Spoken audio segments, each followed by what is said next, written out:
Welcome everybody out in YouTube land to J&T's Fresh Take episode 15, our question and answer episode. But before we get to the question and answer episode, we got a couple things to talk about. So T, how you doing tonight, man? Hey Foos, how you doing? I'm good. All right. First thing that we're going to talk about before we get to your questions is we gotta talk about our good buddy, Mr.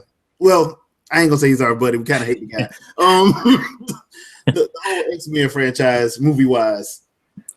I love the singer. Yeah. Apparently, according to an article I read on Geek Tyrant, basically, X-Men Apocalypse is supposed to be the closeout of a trilogy. Mm. Yeah, you heard that right. Trilogy. Yeah. The trilogy being First Class, Days of Future Past, and then Apocalypse. I'm sorry, but I don't understand how that's a trilogy.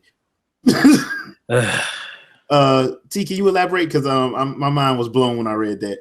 Yeah, I mean, I don't understand the trilogy because, like, obviously, you have the newer members and some of the older ones returning a little bit. Obviously, Hugh Jackman, and they're going to be in all three movies.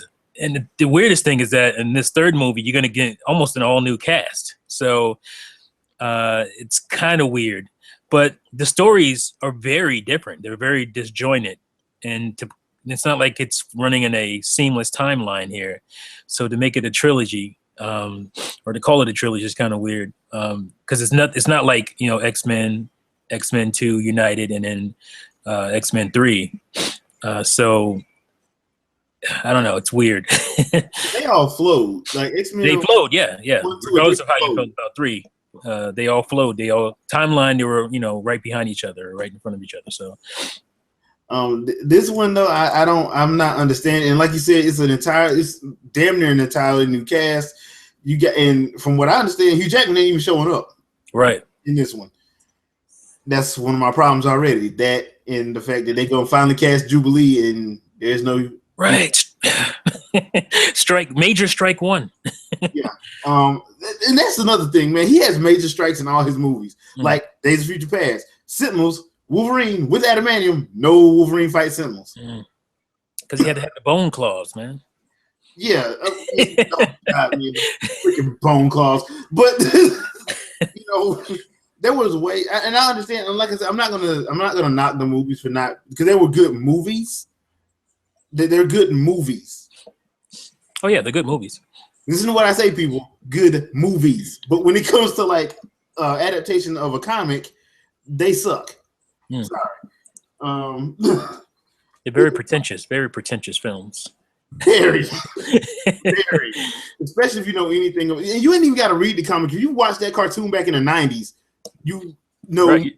You're pretty much on point. Yeah, you're good to go. Just watch the animated series. Yeah, because the Fox animated series it wasn't 100% faithful, but it's way more faithful than this is. Oh yeah, or has been. And once again, I'm sorry I had to keep bringing this up, but if you're gonna have short apocalypse now, it's gonna get brought up every time. Let me ask, what you think they're gonna do with Apocalypse? I mean, before we get into that, let me quickly just say, because we're kind of bagging the movies. I actually like the fact that the stakes are high and real.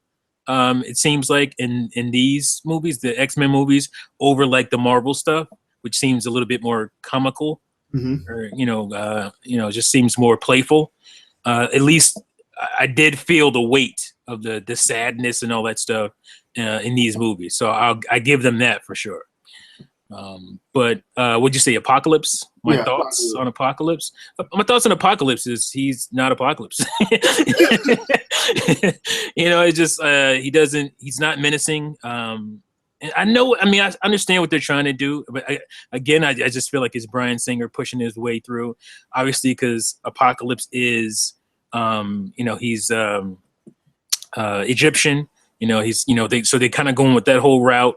He's an Egyptian god, so you can even see it in his uniform, his outfit, or his whatever you want to call it, his getup. You can even see like the influence of the Egyptian influence and whatnot in that. And I think they just focus too much on that instead of focusing on the comic book aspects of Apocalypse, the menacing brute, which, you know, he just looks too damn small to go up against anybody.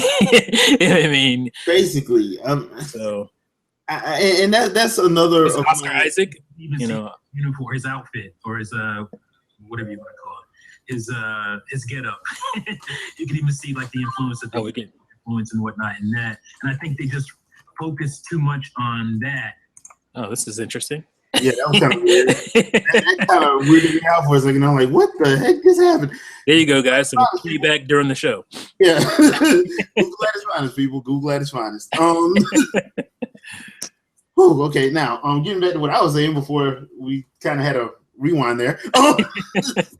Yeah, here's one of my problems with Apocalypse. I don't have a problem with Jason Isaacs. I think I've said this on multiple occasions. I like Jason Isaacs as an actor. I think he's awesome. My only problem is I've heard Jason Isaacs talk. I'm not afraid of him. Yeah. At any point, I would not be afraid of him. I've always thought that, you know, what would be a good thing would be like, because initially what I thought they were going to do was CG him in like probably in the Pharaoh garb that he usually has on or whatever, and have like somebody else like come in and voice him. Because I didn't think they'd have him like in the whole movie. You know what I'm saying? I thought that probably what they'll do is have him like hinted at or whatever. They probably have the horsemen as the main people have to fight, and then he awakens or something like that in the second act of the movie, and then they just go from there. But apparently that's not the case because apparently, going by the synopsis, Magneto's joined him. Yeah. Strike two. Yeah. And no Sinister. Strike three. So yeah, that's kind of weird. I'm gonna be in the theater, but I will say this: if Magneto turns out to be the bad guy after they beat Apocalypse, I will walk out that movie theater. I will straight up walk out that movie theater. Lowest rating I will ever give anything. I will walk out the movie theater and do a review that night. I do want to give some credit here. At least they are, as far as the visuals, other than Apocalypse, obviously, they're going more comic book than they've gone ever before with the X-Men. Jubilee looks like Jubilee. That's her get up. So the Storm, using the Storm from the 80s with the Mohawk. So they are giving the fans that, at least. Finally. Yeah, finally. After what, 5 movies? Yeah. It's crazy, but yeah. So they are at least acknowledging we wanted to see them in their actual costumes and not these, you know, motorcycle black leather things they've been in. Them jumpsuits, them yeah. So at least we're getting that. So, you know, it could turn out that Apocalypse is good. He could. I don't see it right now, but it could turn out that way. I know before, I can't think of the movies right now, but I've seen stuff early on. I'm like, oh, that's totally not going to work. And it worked. I watched the movie and it was pretty good. So that could be the case here, but he just looks, you know, so tiny. The perfect example of something like that is the original Thor movie. When they first showed the still photos of Thor, I thought it looked dumb. I'm not going to lie. There you go. Yeah. Good call. It blew my socks off. But you got to remember who they had directing it. Kenneth Branagh. Right. So, yeah. The Shakespeare guy. Yeah, that guy. He knows how to handle that, you know, that phrasing of talk, that way of speech and all that. So I didn't have as much fear as I did with this. But when I see this and I'm seeing Jason Isaacs, he's not taller than Alexandra Shipp or Olivia Munn. He's shorter than Storm and Olivia, almost Olivia Munn too. Like, come on. Yeah. They got broader shoulders than he got. Yeah. Even in his costume, like, come on. That's one of the things that, and it doesn't help like when they're showing the actual like when they show the stills or whatever, you see that, and it's like they put him on the same level. Like you can actually see Storm is taller than him. Right. visually. Yeah, you can see it.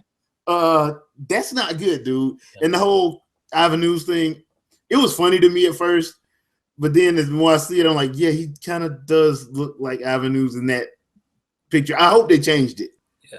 Like they picked a good actor to play him. I get that they wanted a good actor to play this villain because it could have been some cheesy schlock, just some big dude in a suit.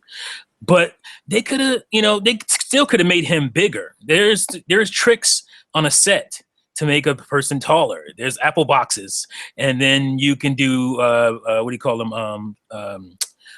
Like stunt doubles. So if you're shooting from behind or something, you can cheat by using the big stunt guy. And all that kind of stuff, and then you go close on him. You want to show his face, you can do that.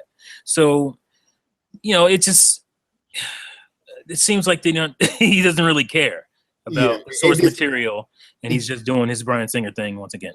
Well, when he said that this is how Apocalypse looks in the comics, I'm like, dude, what comic have you read? What comic have you seen? Seen that? I got quite a few comics over here. I don't see him looking like that. Any artist rendition, I have never seen Apocalypse look like that. No. So. That's one of those things where I'm like, okay, I'm gonna be in there because I'm an X-Men fan to my heart, to my core. I'm gonna be in there, but I do have my misgivings and things that I'm worried about. Not gonna lie, right? I mean, Days of Future Past was not a perfect movie for me. I know a lot of people liked it, but I had some serious issues with it. Yeah, it had its issues. Yeah, so I mean, like I said, he makes good movies. I'm not knocking his movie making ability, but when it comes to like staying even halfway true to the source material, right? He don't give a. Excuse my French. He don't give a fuck. He just don't care when it comes to that. To that, I mean, I'm just being honest because how I see it is just like, dude, characters' motivations don't really line up. Right. You have stuff in there that, like, okay, why is this character acting like that when he wouldn't act like that normally? No, I mean, why is Magneto always the bad guy? Right. Like, dude, come on, man. But they can't come up with anybody else in the Marvel universe to be the villain. Yeah, I'm like, dude, there's so many villains in the X-Men side of Marvel. It's ridiculous. And Magneto's always the bad guy. And focusing on Mystique. Like, I get that Jennifer, what's her name? Jennifer Lawrence. Jennifer Lawrence is obviously an Oscar-winning actress, and she got big during them making these movies, and they're trying to, put her out there more to sell more tickets. But Mystique is, I like Mystique, but she's not a focal. She's not like powered. Like no. Yeah, she's a spy basically. I mean, she's more like what's her name in oh my god, Black Widow. She's more like a Black Widow, a bad Black Widow type. She's not like a focal point character. She's always the one that she's good because that's how good she is. But right. In other words, you can't make Sentinels off of her, okay? It doesn't work like that.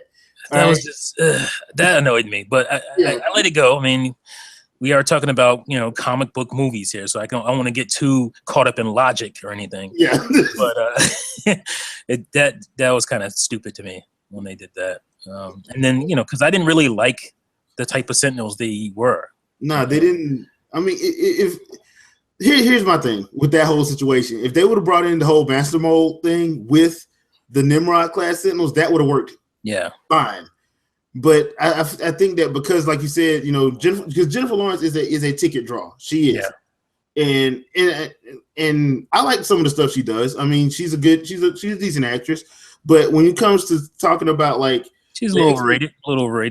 Yeah, but I mean, she's not horrible. No, she's not. No, not at all. She'll be Megan Fox. You know what I'm saying? But right. I mean, the problem is Mystique was never that powerful. I'm like, and if you know, even in animation, they've always played her off as like the spy seductress type, because that's basically what she was. Right. So I mean, saying she's like this ultra powerful, I'm like, she can't. When she shapeshifts, she doesn't shapeshift your powers too. Yeah. She just turns into a visual representation of you. She can't like duplicate your powers. So for them to use that as the base for the symptom. Yeah, come on. That really, like, I'm like, really, dude, really? Who's fact checking this? Ridiculous. Yeah. So, I mean, hey, like I said, I'm gonna be looking forward to it because once again, it's an X-Men movie. I'm pretty much an X-Men comic guy. So, like I said, the only reason I will walk out of that movie is if Magneto is the bad guy after they beat Apocalypse. If they beat Apocalypse and turn around and have to fight Magneto, I'm walking out of the theater. Yeah. Magneto better turn around. I'm guessing he will turn around and help them fight Apocalypse.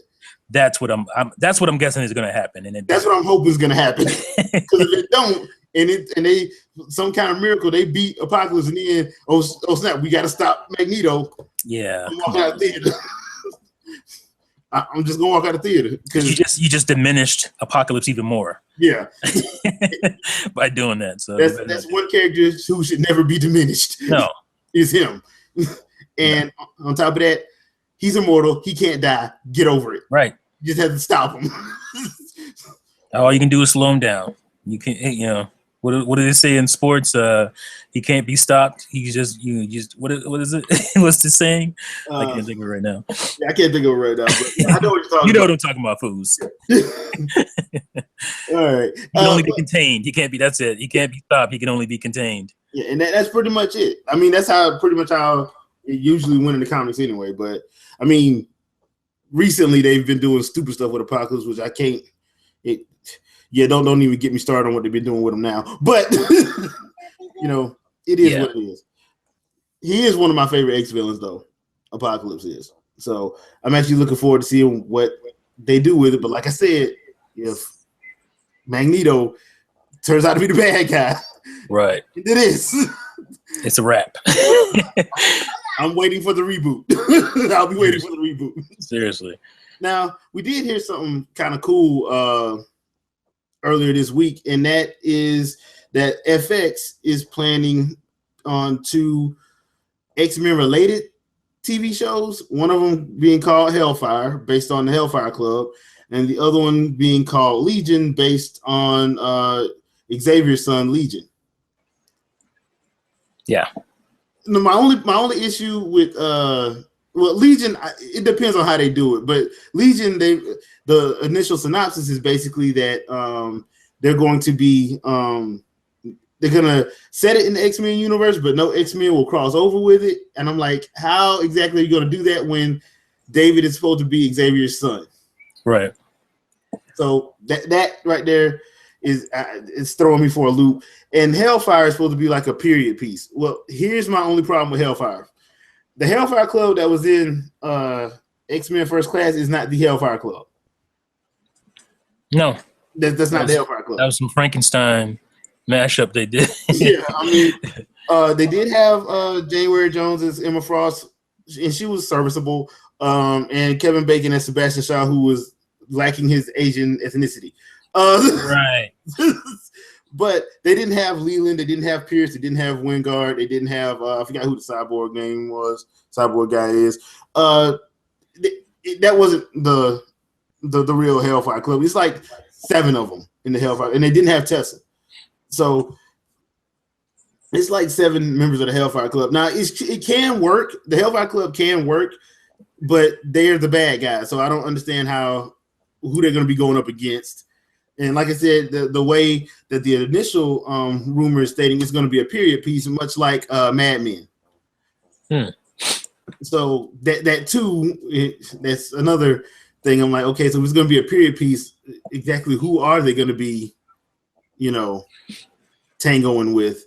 And what's the period? It's going to be the 60s. 60s, okay. Yeah, so that's why I'm a little worried because I kind of like the Hellfire Club. They are like the rich aristocrats of the X-Men universe, the 1%ers, if you will, that own a lot of stuff. So I don't exactly know how this is going to work out per se, but it can fall in the cheese real quick. Yeah, but if they do go the route of like Mad Men, I can see it possibly working. Yeah, possibly. But once again, it's mutants, mutant powers. I need to see some crossover with some people. Right. And is that going to appeal to like comic book fans, Yeah. because most comic book fans aren't Mad Men fans. I wouldn't think. No, they're not. It's an older, kind of different crowd there. So, and I think what they're going off of is it worked in the X-Men First Class movie, but I don't think it's going to work for a 22, 23 episode TV series season after season. Right. They're calling Legion, right? Yeah, the Legion. Oh, Legion is the one about Xavier's son. Xavier's son, right? And the funny thing is, when I heard Legion, like you got to be, pretty deep in the comics to know that storyline and all that in those books. But when I heard Legion, all I could think of was that terrible Paul Bettany movie where he's like an angel. And I'm like, they're making a TV show out of that? Oh god. No. Surprisingly, that manga was actually pretty good. Yeah. That movie sucked, but that manga was actually pretty good. Yeah, that was horrible. It looks like we got some questions here, so let me go on and see if we can answer the Marvel ones right quick. This is from the Magnum 924. What other Marvel superheroes would you like to see made into a movie? Let's see. Who else would I like to see come into a movie? Oh man, that is a very good question. Because most of the ones I want are coming. They're coming pretty much, right? Yeah. Marvel is making them come. Like, I don't know about the other side, like the X-Men stuff. Most of mine would be on the X-Men side. So I would probably say like X-Force with Cable. That's who I would want. That'd be cool. Yeah. Personally, because the other ones are like Black Panther, and he's coming. He has a movie coming in 2017. He got pushed. Spider-Man freaking. That's affirmative action right there. No, affirmative action. No. But yeah, mine would be X-Force, and I know y'all gonna laugh at me, probably get mad at me, but the Howard the Duck stuff that they did in the reboot of the comic was actually kind of funny, and I would actually like to see Howard the Duck based off the comic. And please let George Lucas not be nowhere near it. So those are my two. T, what about you, man? Marvel wise, see, I'm not the biggest Marvel dude. I'm pretty mainstream when it comes to Marvel stuff. So, like you said, they're already doing everybody that I could think of. I was gonna say Gambit, but apparently that's coming. So yeah, so he would have been my one if they hadn't announced it already. So Gambit is that dude for me. So gotcha. Okay, and another one, just because I know a buddy of mine, she brought her up. She-Hulk. She-Hulk would actually kind of work, but if they were to do something with She-Hulk, they'll probably just push that to like Netflix or something. Man, they can't get He-Hulk to sell. Yeah, it's gonna be hard to get She-Hulk to move. Well, because She-Hulk actually doesn't like morph into like a 10-foot tall dude either. Right, that's true. Pretty much just stays herself, but just as strong. Yeah, so it'd be like the TV show. Yeah, it'd be like the Hulk TV show from the 80s. Yeah, so I think they'll probably do. If anything, they probably push like She-Hulk to like Netflix or something, because it'll probably be easier to space out her story, and you get like some backstory where, and you could possibly have whoever's playing the Hulk at that point in time cameo in every now and again. Right. Let's see. Another question from the Magnum 924. What do you think is the worst comic book movie adaptation? Oh man, the worst one. It's out of Spawn and Green Lantern. They're fighting neck and neck. Oh man, see, that's not even fair, because I could go all the way back to Marvel's first iterations. Like Captain America and the first Fantastic Four movie. We're not talking about that, man. Come on. I guess that's not really fair, though. Yeah. But we're talking about when they actually had a chance of being good. Yeah, so we'll go from worst comic book movie adaptation. Anybody? For me, it has to be. You could say Green Lantern. You could say, but those like one-offs.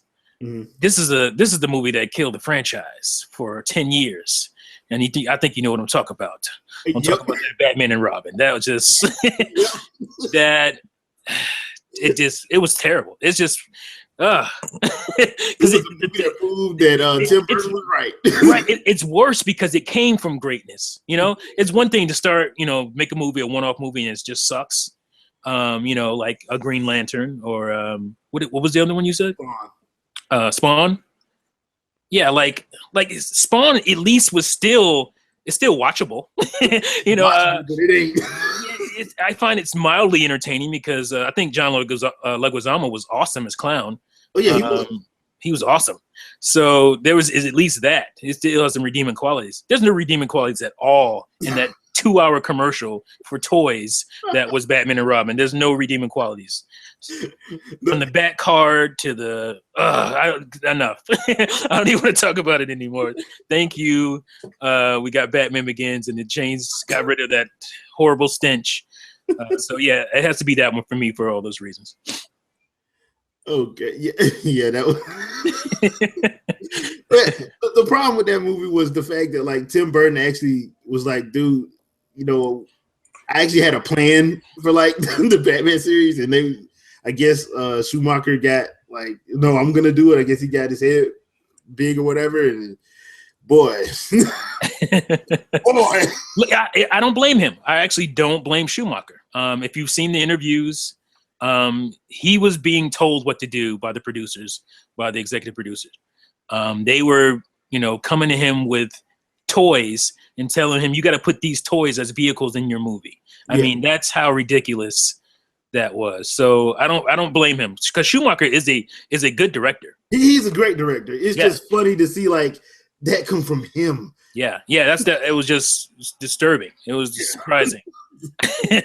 But you know, like I said, he had no choice. It was John Peters. It was, you know, all those other people. It was some other studio execs.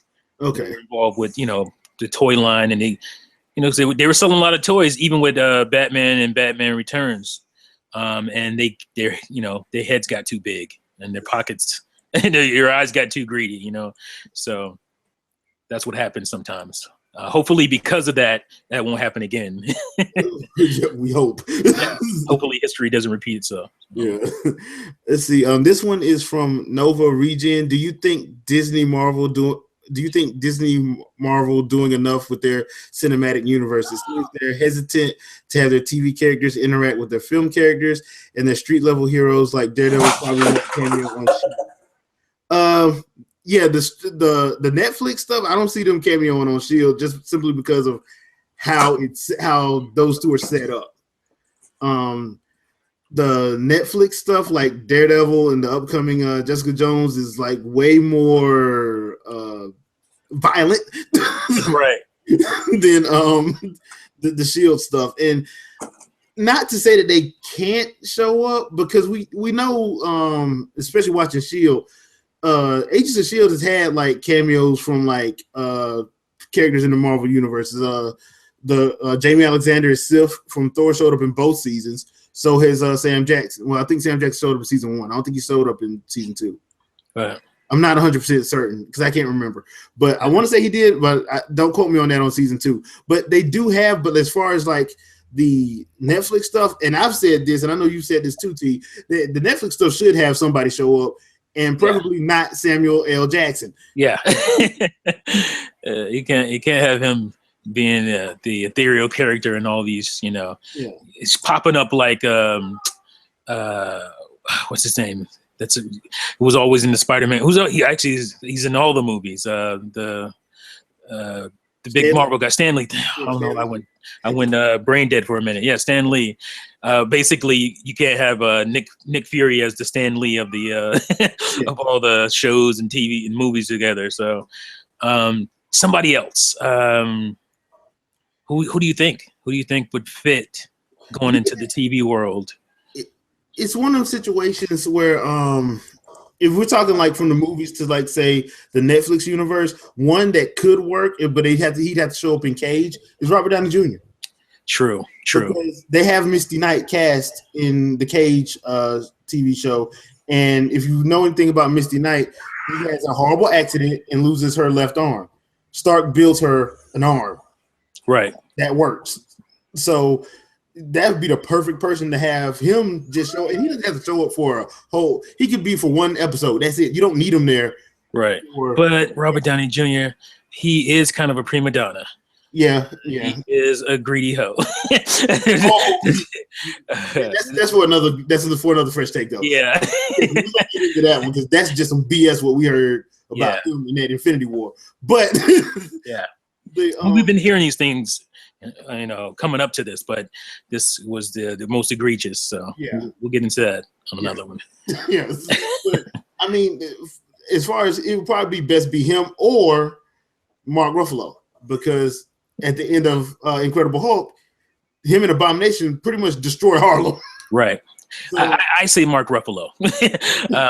My vote's in for Mark Ruffalo because he seems like the most down to earth dude. At least out of those two, especially. So, and you don't have to. And like I said, once again, it's a cameo. You don't have to keep him in for 3 episodes. You don't even have to have him turn into the Hulk. Right. He ain't got a Hulk out unless you want to break the budget. You want to break the budget, then you go right ahead. But just to have him show up and be like, "Oh crap." Not or just have him show have him help him fix stuff and do sciencey things. Yeah. Matter of fact, if you want, since Marvel had him helping out Tony in the Avengers stuff, you can have him be the one that makes her the arm. Yeah, you can totally switch that and have him be the guy. Yeah, just switch it up. But that's how I would do it. But do I think they're doing enough at this point? Yeah, because they especially with Agents of S.H.I.E.L.D., there's always at least 1 or 2 episodes where they cross with one movie. Right. 2014? No, 2014. It was the Winter Soldier.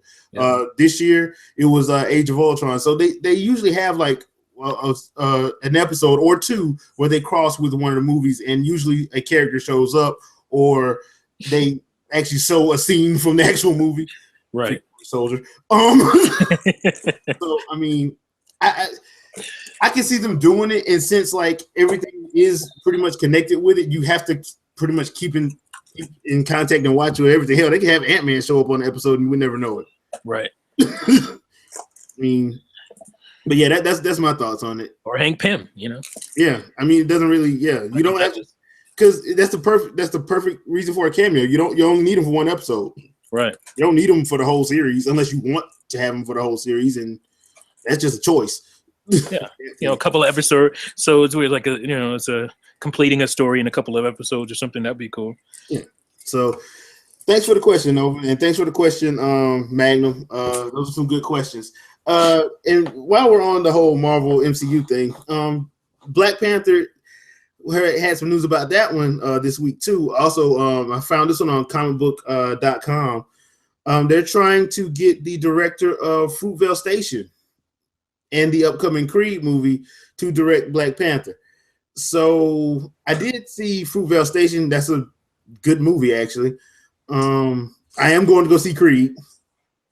Totally, yes. Yeah, I'm hyped for that movie. I'm actually going to see how Sly does the whole Mickey thing. I think there's gonna be. I think he can pull it off. I think he can. He's gotten more inward as an actor. Yeah. The older he's gotten, it's not about spectacle with him anymore. It seems like even with the spectacle movies, he's kind of a inward character. Yeah, he's toned down. So I think he's gonna do great. Yeah. So I'm personally going to be checking those out. So I think his name is something Coogler. I can't remember the guy's full name. See if I can bring it up, but yeah, that's who Marvel is eyeing to direct it, because Ava DuVernay, she was at first they tabbed her, but she withdrew due to creative differences. But she didn't bash anybody or anything like that. She just said they just had different visions of what the character should be. So I'm like, okay, that's interesting. That's interesting. But if they get this guy, it could be just as good, because like I said, I enjoyed Fruitvale Station, and I'm looking forward to seeing Creed. So it's not like he's a sucky director. Right. No, it's not that. So here we go. His name's Ryan Coogler. Okay. Ryan Coogler. If you hear me sniffling, guys, sorry. I time to time I have allergies, and there's nothing I can do about it. I'll try to keep it to a minimum. So. And the other director they're looking at is F. Gary Gray. I don't know about that. No, you don't like F. Gary Gray? I think he could do it. He can do it, but sometimes he hit and miss, man. Yeah, he is kind of hit and miss. And he's up for a miss now because he had a couple hits. Well, he's going to Fast and Furious, so that's going to be the miss. That's going to be a miss, but it's still going to make $1 billion. So yes, it is. That's all that matters, I guess. To these guys. So no, but honestly, if they're talking about those two, I can see that. I can see that. Coogler and F. Gary Gray. That wouldn't be a bad. That's not a bad crop to look for. And I'm actually surprised because Ava DuVernay. I'm like, that was an interesting choice, and because I didn't see Selma at the time they were talking about her as the director, and I'm like, after watching Selma, I'm like, that was actually a good choice because I could see her doing a very good job directing it, but also. I don't know if it was one of those situations where I would like to see her do like an action movie first, I guess, before just because. Right. Get the feet wet. Yeah, like I wouldn't mind her like directing a couple episodes of like Cage or something like that, just to see, because like I said, I've seen her do the dramatic side, and she's awesome at that, but I just want to see because one of my favorite directors is Christopher Nolan. I love that man. I like his movies a lot. He can't direct action to save his life. No. He is one of my favorite directors, but he cannot direct an action movie. That's why they got Zack Snyder for Man of Steel with him as executive producer. That's pretty much why he's executive producer on Batman vs Superman, and Zack Snyder's director, because he can do the dramatic stuff, but the action stuff, he just, even though I did like Inception, I don't think that was him. Yeah, well, I mean, the action parts of Inception, I should say. Yeah, even the action parts of Inception, it felt like Christopher Nolan stuff. So, but I don't think, but you know what I mean, though, right? Yeah, I know what you mean. Like, a lot of it is well, that's whole nother podcast too. So I ain't even gonna get into that. Yeah, okay, yeah, because that's like a whole other hour of seriously. So. He doesn't care about continuity. I'll just say that. That is true. Oh, looks like we got another question from Nova. Let's see. Here he asked, would you want anybody of Marvel's TV shows make a cameo in a Marvel film? People were disappointed when no one from S.H.I.E.L.D. appeared in Age of Ultron. This might not be the case for Marvel's Phase 3 plans. Well, you know what? I don't know. Have they just forgotten about Coulson? I mean, well, as far as the movies go? I don't think so. Because at first, from what I understood, was he was supposed to show up in Age of Ultron, and they didn't, because in the show, they wrote it where he didn't want Thor knowing he was alive. So, okay. And they did that in the show. So I don't know. To me, if they're going to show up, they're going to have to show up in Civil War. Yeah, well, that should have been in the movie because nobody's watching that show. So that should have been something he could have been, he could have got his cameo in the movie and been like, I don't want Thor to know I'm alive. Don't put that in the TV show that nobody's watching. Well, yeah, because that's what it was. Well, some people are watching. Obviously, I'm being a little facetious. I'm joking around, but like, boy, they're gonna destroy you in the comments. I know, right? But I mean, like, and that was like season one when they did the whole when Sif first came down and she was like, "You supposed to be dead," and he was like, "Look, I'm alive. Just don't tell Thor." Like, I forgot what the exact phrasing was, but he was like, "Just don't tell Thor," and she was like, "Okay, I won't." So she knows that. Say, I don't buy that. I don't buy that Sif would do that. I don't either. I really don't. Yeah. But that's pretty much how they played that off. Yeah. So, if they're gonna show up, they need to do it in Civil War. I don't see them showing up in Spider-Man. I really don't see them. Well, they could show up in Spider-Man. I don't see them showing up in Doctor Strange. I don't see them showing up in Ragnarok, and I don't see them showing up in Black Panther. Well, if he shows up in Ragnarok, he's got to out himself. So yeah. So I don't see that. I mean, the best thing for them to do would probably either be the Spider-Man movie or Civil War, or both of them. Because Civil War already got everybody, you might as well just throw them in it too. I mean, come on. Yeah, I mean, the thing about the connected universe with the TV shows and the movies, it's so much better on paper than it's been executed. Yeah. At this point, at least at this point anyway. Like when I first heard about it, I was like, oh, that's awesome. I remember when they first talked about that, having Agents of S.H.I.E.L.D. tie into the movies, I was like, that is awesome. That's a great idea. I haven't seen that idea come to fruition yet. And a couple episodes, obviously the ones around the movies. But, other than that, we haven't really gotten much out of that. And that's the thing. I think that if they need to, for people to buy it, they would have had to have more cameos, and they're just not having them. Right. They're just not having. You have to have the cameos in there, like with what they've been doing, like especially like Daredevil. What they did with Daredevil on the Netflix side was they pretty much said like that whole battle at the end of Avengers 1 screwed everything up. So that's what they were referring to without having people having to show up. I still would have liked it if, because they could even CG'd in Iron Man flyby or something, or something to that effect. Because once again, it's still Marvel. So they could have CG'd in Iron Man flyby. You don't have to have like Thor. You can just have him have an Iron Man flyby because they have the Avengers Tower in there. I mean, yeah, that's usually in the posters and on the motion trailers and all that stuff. So I mean, if they were going to do that, they could do that there.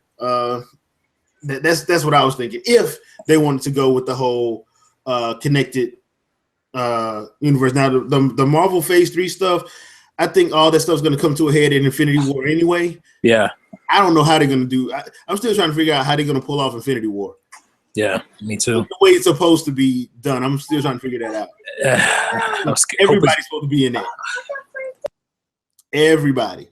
With the exception of like the Guardians of the Galaxy, but other than that, pretty much everybody's supposed to show up in at some point during Infinity War. So right. I don't know. I'm still on the way to try to figure out how they're going to pull that out because that's their big, conclusion to the first part of their Marvel stuff. Right. Infinity War 1 and 2. So we're just gonna have to see on that note. And on that note, let's get into some DC stuff because we've been in Marvel a little bit too long. There was a rumor. Now, look, y'all know I like The Flash, the TV show. The Flash TV show is off the chain. I was a huge fan of season 1, and season 2 then got off to a pretty decent start. But we all know that the DC is not connecting nothing. No. DC like to hell connected. We ain't connecting shit. So they're doing a Flash movie, and I think that one comes out in 2017, if I'm not mistaken. But their plan is to do a tech-based suit that looks kind of like the suit in Injustice: Gods Among Us, that video game. Yeah. If you ever seen it, it looks kind of like armor. It looks kind of like, because at first, when I first seen the first drafts of the suit, it looks exactly like the suit on the TV show, except it has gold boots. All right. Instead of the burgundy ones, it has gold boots. So now they're saying they're going with the tech-based suit, and it could work depending because they are doing Barry Allen. Because if I don't know why I thought they were going to do Wally West in the movie and Barry Allen in the show. I didn't know. I don't know why I thought that, but I did. Yeah. So I guess that was trying to figure out why they wouldn't just keep the same damn actor. Yeah. But what's your thoughts on it, man? I was a little worried at first when I heard tech-based suit, but when I thought about it and I saw the fact that they were talking about kind of like the Injustice armor, or not armor, but the Injustice looking suit from the game, and I was like, oh, that's not bad then. I think I feel like they're going to be fine as far as the look of you can't really mess up Flash. I guess you can, but his look is pretty simple, and they just want to add some kind of futuristic techie look to it. That's fine. Cool with that. As long as it don't slow down, and they better not say it gives him speed. Yeah, and they better not say. Yeah, that's what I was worried about when I heard tech suit. I was like, they're not trying to make the suit the Flash part, and he's just in it. Yeah. Green Lantern all over again. Right. No, don't do that. So I don't think they're gonna do that. None of that's got more details about it. So yeah, I'm cool with it. Okay, and we actually have a DC question from the Magnum 924. He asked, "What DC heroes do you want to see movies of? Martian Manhunter and Nightwing, with Deathstroke being the main villain, are my personal choices." That's not a bad choice, actually. The Nightwing one. DC heroes. Well, Static Shock for one.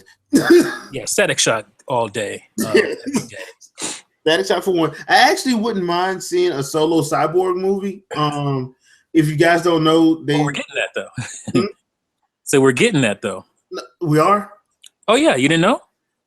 Cyborg. I don't know the whole list of DC. Oh yes, Cyborg's getting his own movie too. Yeah. Okay, so you see, the original one I looked at didn't have the Cyborg on it. Oh yeah, he's on. He's in it. He's getting. Never mind. I retract that. But yeah, Static Shock. That's what I need.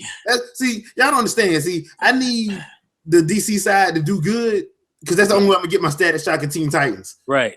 That's the only way I'm gonna get it. So I mean, I need Batman vs Superman to work. So I am rooting for that movie. Zack Snyder, shut the hell up. I need that movie to work. Yeah.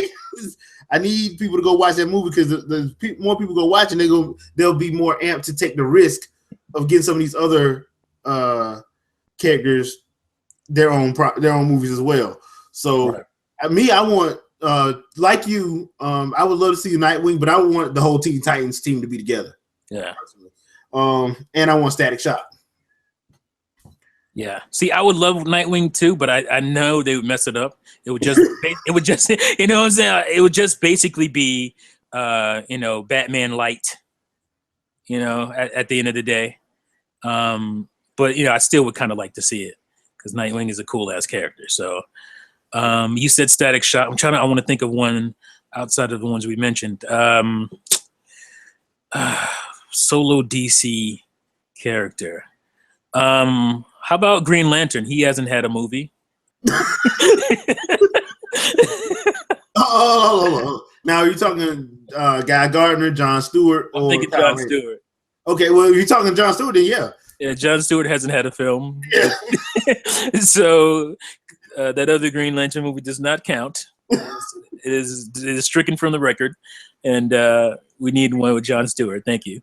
I'm sorry, man, because I know that Deadpool movie's gonna be making references to it, so yeah, you might as well just strike that one from your. Get it out now before the butt hurts happen. Because I'm pretty sure the Deadpool movie's gonna have way more references than what was in the trailer.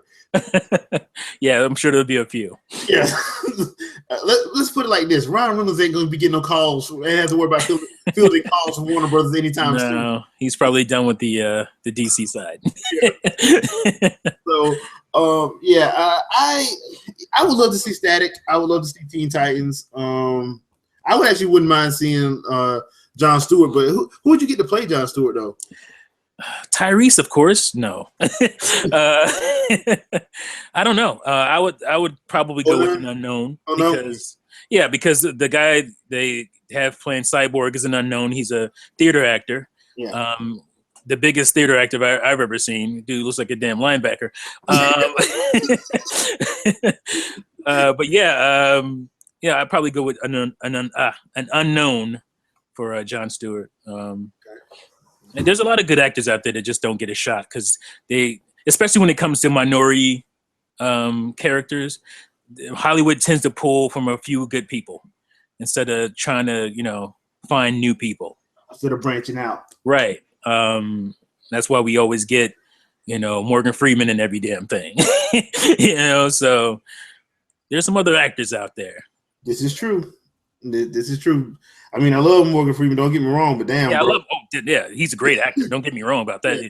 But I think there's some other brothers out there that could get a shot, that deserve a shot, and that's why I would love to see Static Shock. I think because that would call for a younger black actor, and I'm all for that. So one that's preferably is not related to Will Smith. Right. Yeah. No Smiths. No little Smiths in this movie, please. Yeah. But that's me. And I'm with you on that. I'm more of leaning toward unknowns for stuff now, just because it seems to be working. Let's see. I mean, especially with superheroes, because superheroes are so well known already, and then you put a well known actor in the suit. Because like Tom Cruise was almost Iron Man.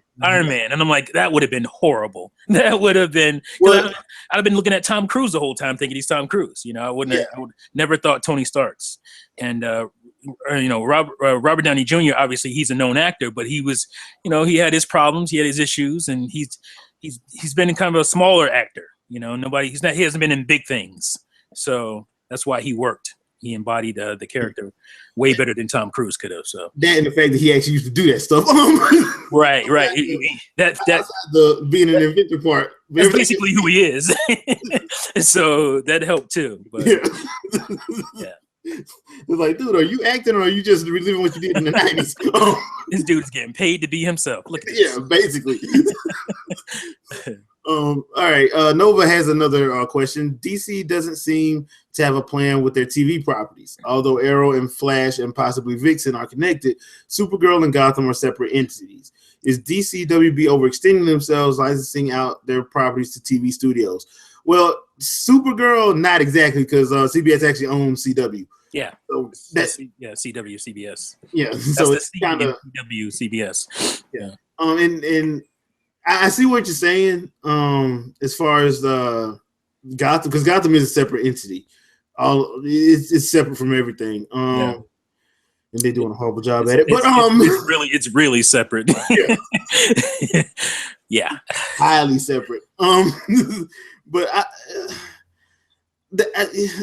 see, that's the problem with DC. I would love to see them actually try to have something connected, but it's going to be hard for them to do that. Now, with Supergirl, it's not going to be as hard because, like I said, CBS owns CW, so that's not going to be hard to do. Plus, the writers of Flash I think one or two of the writers on Flash are actually writing Supergirl as well, or on that staff. So that wouldn't be a problem. So my thing is, I'm thinking this: if the Supergirl ratings start falling, you're going to see either Cisco or Barry show up. Seriously. With the quickness. Yeah, they're going to show up. Some kind of way they're going to wind up in National City.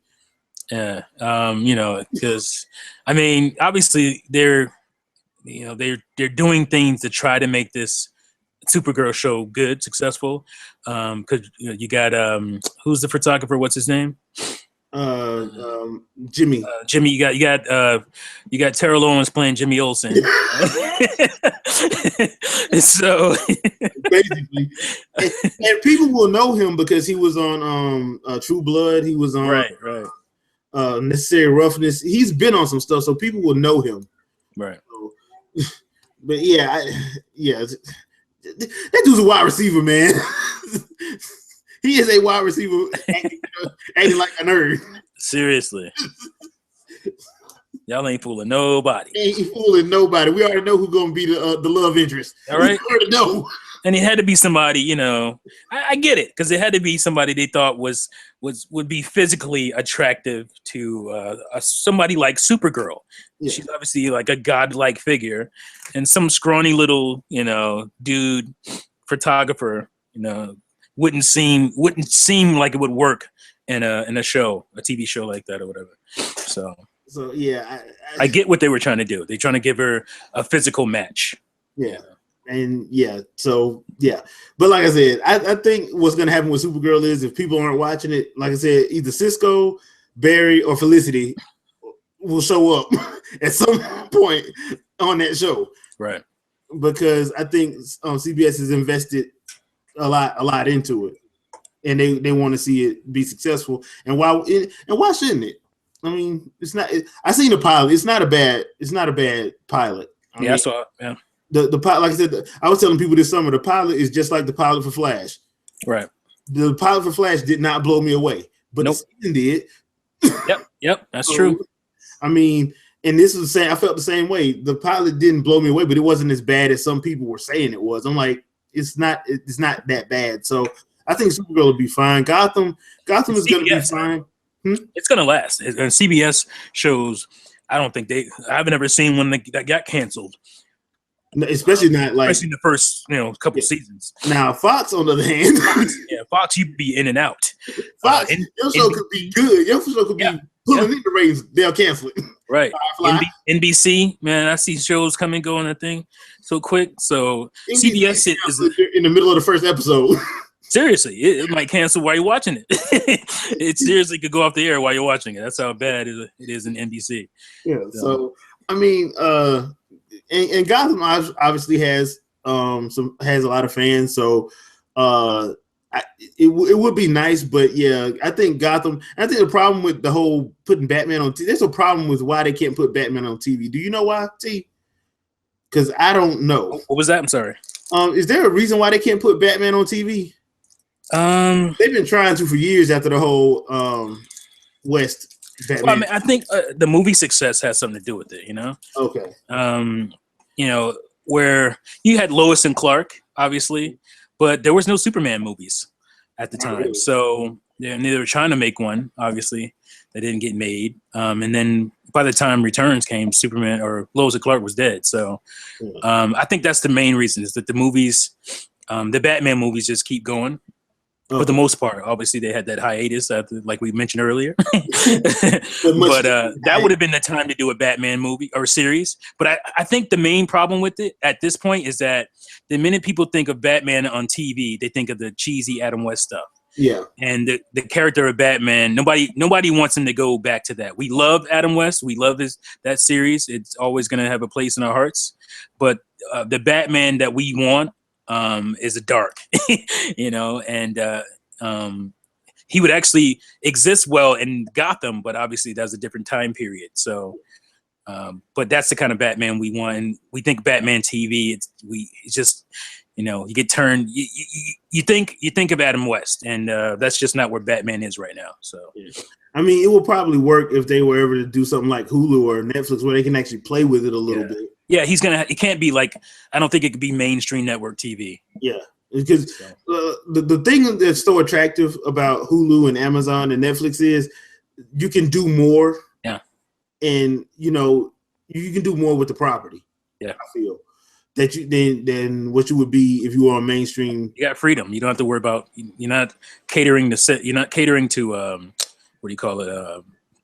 The people that pay the bills, basically. The studio. Exactly. No, the sponsors. Jesus Christ. Yeah. You're not catering to sponsors. You're not worried about losing them. Advertising. Right. You can. Yeah.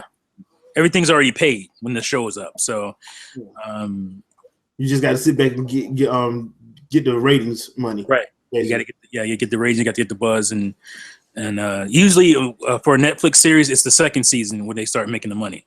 Yeah. So. That's why you want to be as cool and hip and as raw as you can be on that first, because the audiences have changed. Audiences, the stuff that we grew up with even just won't work. It won't keep people. They want, grittier stories. They want, I don't know if it's the onslaught of or the comeuppance of what is it called? What's the mixed martial arts? UFC. Yeah, I don't know if it's that, then people just want to see, people want to see more blood, more stuff flying, So. Hell, when's the last time we got a good freaking animated series? Right. So, I mean, that is very true. That is very true. Let's see. We got another question from Nova. Okay. We can talk about this one. Godzilla and King Kong will exist in the same cinematic world, and WB will have their own comic book film universe. Are you a fan of studios creating a shared playground for their licensed properties to explore, as long as they own the property? Yeah, pretty much. I don't mind it as long as they own the property. Yeah, I mean, that's my answer right there too. I love the fact that they're doing the whole Godzilla and King Kong thing. It's when I heard about it, I'm like, okay, this is gonna be awesome. Because especially with how stuff is now, you can do a good Godzilla and King Kong movie. and not actually throw in Ghidra and Rodan. But somebody's size is gonna have to change. We talked about that too, I think. Oh yeah, they're gonna have to get smaller, or King Kong gonna have to get bigger. They have to make King Kong bigger because Godzilla. If you make him smaller, he's not God. He's just gonna be Zilla. Yeah, he's just gonna be he be the Godzilla from '98. Yeah, and we don't want an iguana. All right. Oh gosh. I want my how they said it during that during the new one that came out. Real monsters have curves. Yeah, I want my Godzilla to be big. I don't want my Godzilla to look anorexic. I want my Godzilla to look big. So I mean, they'll probably have to make King Kong bigger, even though it's going to be weird for King Kong to get bigger though, because he was not that big when he's climbing on these Empire State Buildings. So, yeah. But the problem is, like, when they showed Godzilla stood up and was above in water and above the Golden Gate Bridge. Right. So that's gonna he is a behemoth. Yeah. So, and if the thing is, like, are they gonna do like the team up? So I would hope they would do the team up. That's why my thing is have them versus Mothra and Rodan. Yeah, I think it's gonna be no different than dare I say Batman versus Superman. They're gonna fight each other. In this end of the second act, and then the villain's gonna show his head, and then they're gonna come together and fight Mothra or somebody. Yeah, somebody. Rodan, like you said. So that will be voiced by The Rock, right? Or Stone Cold. Yeah, nice. Mothra 316 just said he whooped your ass. But yeah, or Dave Bautista. Yeah. Hey man, look, he was awesome as Drax. So yeah. I'm sure he's gonna be awesome in 007 coming up here soon. Inspector. So Inspector. But yeah, I don't mind shared universes, honestly, as long as the studio that's doing it owns the property, so it won't be jarring. Like one of my problems with the Marvel shared universe thing is the X-Men.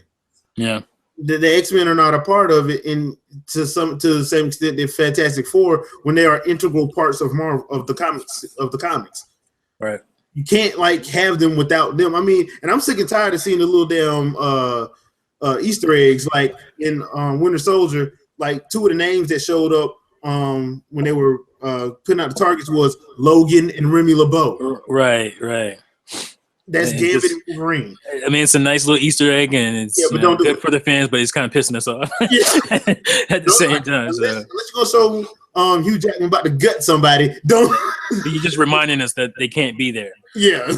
So I mean, that's the reason why. I mean, like I said, I love what Marvel's doing, but I just wish they could make some kind of deal with Fox or somebody. If they could come to an agreement or something, because Fox, you still got to pay Marvel. So I don't see what the big deal is. Right. You still got it because you still see that big Marvel Studios stamp at the beginning of the movies. So I mean, I don't. That's my only thing. As long as that studio has full rights, so they can do it as they see fit, then hey, dude, I'm all for it. But I do say not everything needs to share a universe either. Right. Ghostbusters. Yeah, come on. That's Sony though, man. Sony trying to throw everything they can at the wall. Yeah, I'm like, dude, come on, man. Let's not do this. Y'all already gonna get $1 billion off of what was it, Ghostbusters and Men in Black or something? Yeah, Men in Black. Are you kidding me? They were trying to do 21 Jump Street and Men in Black. Yeah, that's what it was. 21 Jump Street. Like, oh no, it was both of them. Oh, it was all of them. Yeah. Oh, come on. Yeah. That's terrible. And I'm glad they stopped themselves. You win while y'all going broke. Yeah. Ideas like that. That's just stupid. Yeah. So I mean, yeah, I don't mind it, but I think what's happened now, especially now, Marvel. Everybody said it wasn't going to work. Marvel proved that it can work. Now everybody's trying to do it because now we got a Transformers universe. Right. Listen to what I just said, people. Yeah.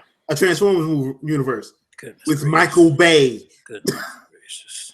Like, I blame y'all. It's y'all fault. All y'all listening who go see them movies every time they come out, it's your fault. Because he's making $1 billion for BS. Straight garbage. Every dadgum time. Straight garbage. We're getting another Transformers movie, and we're getting 4. We're getting 4 Transformers movies, and we can't even get a new Pacific Rim funded. Yeah. Like, That makes no sense. Come on, y'all. Come on. Which one was the better movie? Pacific Rim? All day. Oh, Pacific Rim is better than all the Transformers movies so far. Yeah, except for maybe one. I'll give one a pass. The first one. Yeah, I'll give Transformers one. It was good. It was a good movie. And I'm done making that, because I made the excuse for Transformers 2. You know, it was the writer's strike. Then Transformers 3, I'm like, I can't save this. Where them writers at? Transformers 4, they got me. Oh, Michael Bay, you got me. Look, you can blame writers for like dialogue, like the writer's strike. You can blame them for that, but story. Yeah, you can't blame them for that. You can't blame the writers on that. Yeah. So and 4, that's producers. 4, you promised me Grimlock. You promised me Grimlock. And in a 2-hour and 45-minute movie, he don't show up to 2:20. 2 hours and 45 minutes. And he shows up at 2 hours and 21 minutes. Why are these movies this long? First of all, they shouldn't be this long. This is not Lord of the Rings. No. It doesn't make sense. Here's the perfect thing, people. If any of y'all are gamers out there that's listening to us, if you own a PS4, PS3, Xbox, you game on PC or 360, pick up a little game from Platinum Studios called Transformers Devastation. That's how you do a Transformers movie. I got to get that, yes. That's how you do a Transformers movie. You want to know why? Ain't no humans in it. Right? Humans are not the main characters. The main characters are the Autobots and the Decepticons. I don't give a damn about Mark Wahlberg and his daughter and her 35-year-old boyfriend that's trying to play like he's 20. I don't care. I want Optimus. I want to see Optimus. I want to see Bumblebee. And make Bumblebee talk. It's like, nah, man, this is gonna be a different Transformers. What's the name is gone? LaBeouf is gone. We got Mark Wahlberg, y'all. Come on over here. And we got a girl that the last movie y'all seen her on was Avatar. And not only am I gonna make it creepy, I'm gonna make you feel like if you're a grown man, you're gonna get arrested when you walk out of the theater. I'm gonna shoot both those scenes ass first. Oh my God! Like, how does Michael Bay get away with this stuff? Because she had just turned 18. Still, it's creepy. It's sorry about that, people. Yeah, let's get out of there. Yeah, Transformers hold a special place. I'm sorry, Transformers fans, but yeah, it's your fault too. He's been getting progressively worse. Yeah. I'm sorry about that, but yeah, we're getting 4 more Transformers movies. They want to do a shared Transformers universe. That I have no idea who's writing this, but they're saying that they're happy with what they're seeing, which frightens me. Yeah, you have no credibility after the 4 movies you just put out. Yeah. So don't tell me about what you're happy about. Yeah, don't do that to me, because what you just did, what I seen in Extinction, pissed me off. Horrendously, and y'all still made $1 billion at the box office. Yeah, and they're making all the money overseas. So, well, the first 3, well, the last one. Yeah. So you guys, got to get it together over there across the water too. You got across the pond, y'all listening? Stop going to these movies. I mean, please, or at the very least, the way you fix this is, I'm not saying take the humans out of it, but the focus should be on the Transformers. It should never be on the humans. And I understand, hey, we can't CG a whole movie there. Guess what? Y'all don't need to make a 2.5-hour movie then, do you? I suggest you make a 2-hour movie. I mean, I get it. Like, cut half of them dumbass jokes out. You want to make a Transformers movie that's not just for the fans, because you got to pay for it. I mean, these are expensive movies to make. Yeah, I get that. So you got to get the casual audience. But don't insult the intelligence. But you don't have to. Yeah, casual audience is completely stupid. They have some understanding of what's going on. Like, give them. You can't give us compelling human characters. You have to be this cookie cutter, like I don't even know how to explain it. It's just they're bad. It's bad acting. Yeah, it's bad acting. And it's not the actor's fault, because you put them in something else and they're good. Wahlberg and other things. Wahlberg is an Oscar-nominated actor. Yeah, but in fiction, you wouldn't have known that. In The Happening, he's atrocious. Yeah, and then all these, and then this Transformers movie was terrible. So it's like, don't insult our intelligence, man. That's I'm dying over here. Because Transformers should not be a hard to make good. You know? It's a simple story. Yeah, I don't get it. It's a simple story, and I only have one small request. Can we get Frank Welker to be Megatron and have him talk like Megatron? Please. I mean, Optimus, you got your boy. I can't remember his name. Peter Cullen. Peter Cullen, yeah. Yeah, you got Cullen. Now we just need Welker. No disrespect, Hugo Weaving, but you suck. In his yeah, but you know, again, it's not Hugo Weaving's fault. Yeah, I mean, he had that little outburst when he was talking about Michael Bay and no motivation. That's the director's fault. Yeah, that is the director's fault. So but at the same time, we know he's a good actor. Yeah, at the same time, I'm sitting there, I'm looking, I'm like, you know, Frank Welker could have nailed this. Yeah. I mean, he basically did. Hugo Weaving, basically, he's done voice acting before. He did it for V for Vendetta, kind of. Yes, he did. So he. Something else. Wasn't he in Guardians of the Galaxy or something like that? What is he? Oh, yeah, he was. Yeah, he was in that. Yeah, so, yeah. I mean, I'm not saying Hugo Weaving's a bad actor, but yeah. But yeah, I'm just saying, we're just saying that these movies are making good actors into bad actors. Yeah. That's how bad they are. That's basically how bad they are. Like, John Turturro, oh my goodness. Yo, why Turturro? Why actor?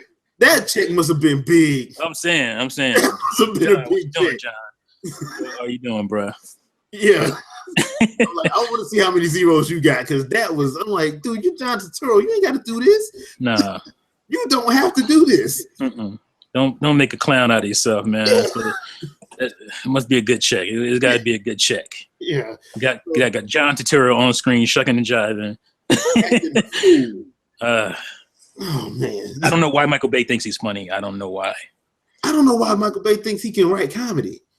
Yeah, that's what I mean. I don't know why he thinks.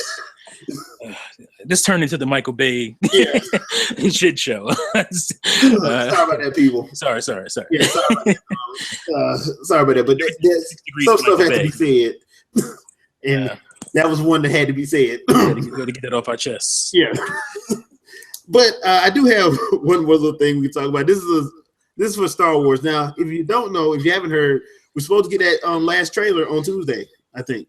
Is the last one before? Yeah, because even though the movie comes out, I want to say that one is Christmas, because they flopped Creed in Star Wars. I don't even want to see it, man. Yeah, because Creed is November. Creed is like the Thanksgiving movie, and Star Wars is the Christmas movie. So we're gonna get the last trailer, and that's supposed to be Tuesday, and it's supposed to be showing the final poster as well. I think it's gonna be like more akin to one of those old school. Please do. Yeah, let's keep that whole style going. Yeah, with the actual like Return of the Jedi. That's my favorite poster of all time. The Return of the Jedi.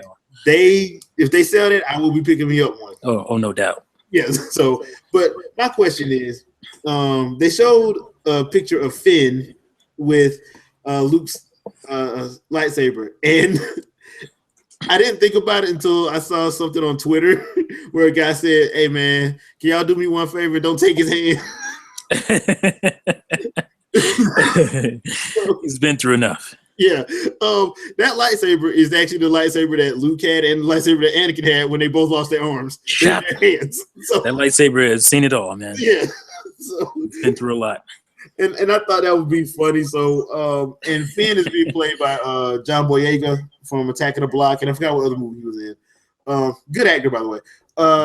So hopefully they show that because apparently he's going to be fighting Kylo Ren at some point in that movie. Mm-hmm. So, I just thought that was funny to see. But what are your thoughts about the Star Wars movie? Are you like looking forward to it, or man, what? I haven't been more excited for a movie probably since I can't even think. Probably since the first Lord of the Rings movie,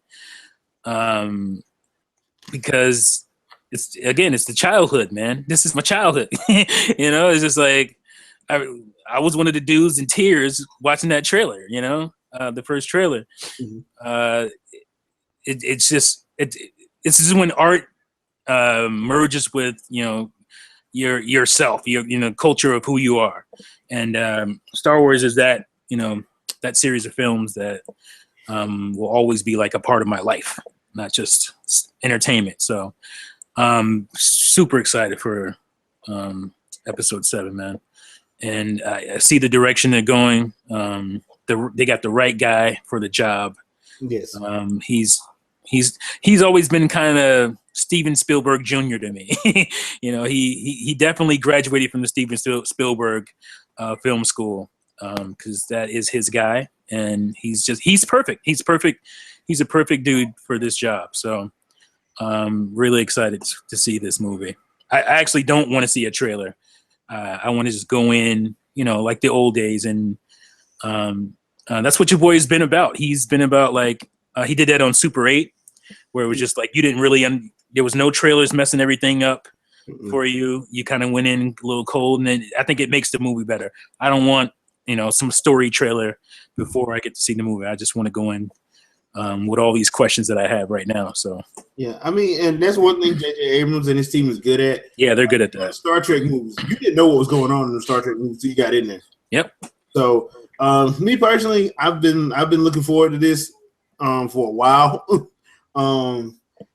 I'm not gonna like. I'm a Star Wars fan, but I'm not the biggest fan of those prequel movies. They had too many issues with them, and I thought that I'm not gonna rag them because we gotta talk about them. We gotta talk. It's one of those situations where, you know, you kind of have to say it. Look, I seen them. I know what they are. I'm looking forward to see a fresh take on from a different set of eyes other than George Lucas's. Well, see, like it's easy to rag. We wouldn't have Star Wars without George Lucas, plain and simple. And those first 3 movies were untouchable to me. Yep. That is the trilogy. Especially Empire Strikes Back. Yeah, especially Empire Strikes Back. So with that said, he forgot or didn't know what made those movies great. If you see the interviews of George Lucas during Star Wars, he's talking about how, you know, technology is only a small, it's a part of it. The story is the most important thing. It's just the merging of them is what, you know, makes Star Wars special. And this is stuff that's come out of his mouth. And then he puts out these prequels, which are basically made in a computer. And I'm like, what happened to that young, scrappy film director that, you know, wanted to, you know, break Hollywood and had all these, you know, these really, you know, groundbreaking ideas? He got mad. He became what he didn't like. Yeah, and, basically. And I saw that. And I saw that in the movies. I saw that in those movies. So I don't want to go too much into it. That is a podcast in itself as well. So we could talk about that too. But that was the main reason, you know, the prequels didn't work, because the George Lucas who made the first 3 wasn't the first. The George Lucas who made the second 3. So all you got to do is cut together the interviews from when he was making the first trilogy and making the second one, and it's a completely different guy. Yeah. Well, it was a completely different set of movies too. So yeah, well, that's what I'm saying. I mean, that's so. Yeah, I mean, I've been looking forward to this ever since they said it was coming. So this is going to be interesting. I'm looking forward to it. I'm actually looking forward to seeing what poster they're talking about, because if it's what I think it is, I'm going to make sure I get a copy of that. If it's what I think it is, because there's been some talk about it, about that particular, the movie poster and the movie stand-ins that they're going to have showing up in theaters. So I got to make sure I can get me a copy of that poster. But the trailer, I'm looking forward to seeing it. They got some really good actors in it. So I'm looking forward to it. December 18th can't get here fast enough. Right. You know, it's gonna be tough because I have to choose either that or Alvin and the Chipmunks. So you just because you know they moved their opening day to the same day because they're trying to get those dollars. Yeah. Which is smart, very smart. It's smarter in their eyes as well, because you know Star Wars is going to sell out. And if parents are already there, they're just like, you know what? We'll just see Alvin and the Chipmunks. We'll see Alvin and the Chipmunks. We'll go see Star Wars next week. Yeah, that's what's going to happen. Up here, and we're already here, and I'm not driving 20 miles back home. this might be the biggest business that Alvin and Chipmunk movie will ever do, based on that alone.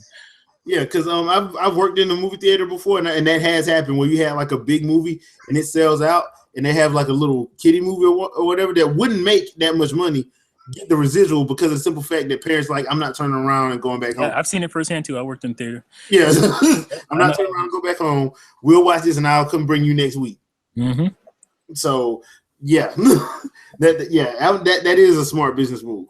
Very smart. Yeah, and it was also smart of Creed to get out of them December. Oh yeah.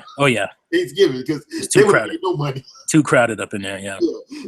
So I mean, this is looking like a very, because I haven't been to the theater in a while, in a couple months, and that's hard coming from me. Yeah. But there haven't been nothing that interests me. I mean, I'm tired of seeing movies about Steve Jobs. Care less. I didn't see the first one, so I'm looking forward to this. I'm actually gonna go see it. Yeah, so I mean, there was movies that I'm like, I just don't care. So Sicario, I want to see. There's another movie I can't think of right now. Sicario is actually pretty good. Yeah. Benicio del Toro. I really started to think you work for the cartel for real. But yeah, I mean, it's just like there were a couple movies that I want to see, but it wasn't like something I got to go see it. You know, right. It was nothing like that. Like Creed, I got to go see that. Star Wars, I might take off from work just because, you know. I mean, Creed is one of the. Star Wars is one of those movies. You know, hey, you know what? I'm finna go get drunk the night before, throw up, and then call in. Have somebody take me to the movies. I don't want to get too hyped for it. That's another reason I don't want to see too much trailers and too much of that stuff, because I don't want to get overhyped and not meets my hype. But I have a feeling it will. So. Yeah, I mean, yeah. I don't see why I wouldn't. I mean, they put a whole thing in Star Wars Disney Infinity for it. So we do have one last question. It's a video game question from the Magnum 924, and I guess we can go on and answer this one. Okay, so assuming that the NX is a console handheld hybrid, do you think that the handheld will come out next year and the console the year after, or do you think that they will come out at the same time? I have no idea. I'm gonna wait till E3 2016. That's my official answer for anybody asking me about Nintendo's next console. Nintendo has said on multiple occasions that they will discuss it at E3 2016. I'm not listening to Wall Street Journal. I'm not listening. And let me be frank on the Wall Street Journal thing. I'm gonna quote Charles Barkley. I check the Wall Street Journal for my stocks. I don't check it for my gaming information. I say that again. I check the Wall Street Journal when I need to know my stock information. I don't check it for video game information. That's why I'm not jumping on this whole. This is what they're bringing out from their sources that they will not name. Yeah. So well, I will say this. Obviously, Wall Street Journal is a business magazine. They do other videos. They have, a tech corner. They have like electronics and stuff like that. They are reputable. I will say that. So I think I believe them when they say these things, because they, especially what do you call it, a paper or a magazine like Wall Street Journal, they need their reputation to be, stellar. I mean, because that's their credibility is most important. Any newspapers, when you lose credibility, you lose your business. That's the Source magazine. So I actually do believe what they're saying. I don't think the fact that they're not a gaming magazine makes me believe them even more. Because for some gaming magazine or website, I would take it with a grain of salt. But because that's not their wheelhouse, I think their information is credible, and it's coming from a business person that's giving them that. So, but as far as like when the handheld or like, we don't know that's going to be the case. The information that we got could be anything, but I would think it would come out the same time, same day. And if it's the hybrid system, like many have speculated, even I have, I think it'll be there'll be maybe 2 SKUs. One will be with it, one, you know, and then one will be without it, and you buy it separately if you want that. So that's my take. Okay, cool. Yeah, I'm waiting personally to E3 2016. Well, we ain't got no damn choice. Yeah, I'm just gonna wait. I mean, that's all I can say, because I don't, like I said, I don't know what it's gonna be, and I can't wait to see, because you know this. As soon as it gets revealed, there's gonna be 3,000 videos in my feed. Oh my goodness! About how this ain't right, how they don't know what the consumer want, how so. Right, I mean, or it's gonna be, if it's as powerful and all this stuff, you're gonna have all these deserters coming back saying, "Oh yeah, this is what we want. This is Nintendo is great. It's always been great." You know, it's you know, it is what it is. Yeah, so I think that's the reason why I'm like the way I am. I'm just like, because I already know what's gonna happen. Right. That's why I'm not getting myself hyped up at all. Me neither. I'm just gonna, I'm gonna look, see what it is. I'm more than likely gonna get it because I gotta have my Zelda. I can't have a system that don't have my Legend of Zelda. I'm sorry. So I'm too much of a Legend of Zelda fanboy. DX, whatever they call it, it's a Nintendo console. I'm gonna buy it day one because I've been buying Nintendo consoles day one since the N64. Because I know I'm getting quality. I still have all my original day one consoles. My N64 is a day one, still works. My GameCube a day one still works. My Wii day one still works, and obviously my Wii U. So I know I'm getting quality consoles. So, and I know they have the games that I want to play. You know, they have the first party games that I'm gonna play. So I'm gonna buy the console day one anyway. So that's not even a question for me either. So it's just what I'm sold, already. So it's gonna be lovely to see in June of next year, to see all them videos come up. It's gonna be lovely. Oh yeah, it's gonna be yeah. But thank you guys, Nova, Regen, Magnum, 924. Thank you guys for your questions. That's gonna be it for our show for today. I don't see any other questions. I think we got all of them. Glad you guys enjoyed it. Don't forget to like and subscribe. T, do you have anything you want to pimp out? Not really. Thanks anybody who came over from my channel who saw my little message up. Thank you guys for coming over and asking questions. I had a lot of fun. It was good discussion here, and see you on the next one. Yep, and don't worry, we will have another one. We'll probably have to destroy Transformers in Michael Bay. Total destruction. Yeah, I'm gonna call it the Destruction Cast, and we might have to have some special guests for that one, because we might need some backup. Yeah, we might need some backup for that one. But me personally, I don't have anything. We do have an episode of the Gamers at Large tomorrow night at 8 p.m. Eastern Standard Time. So come check us out over on the Gamers at Large channel. And I will see you guys on the next podcast. Peace out. Peace.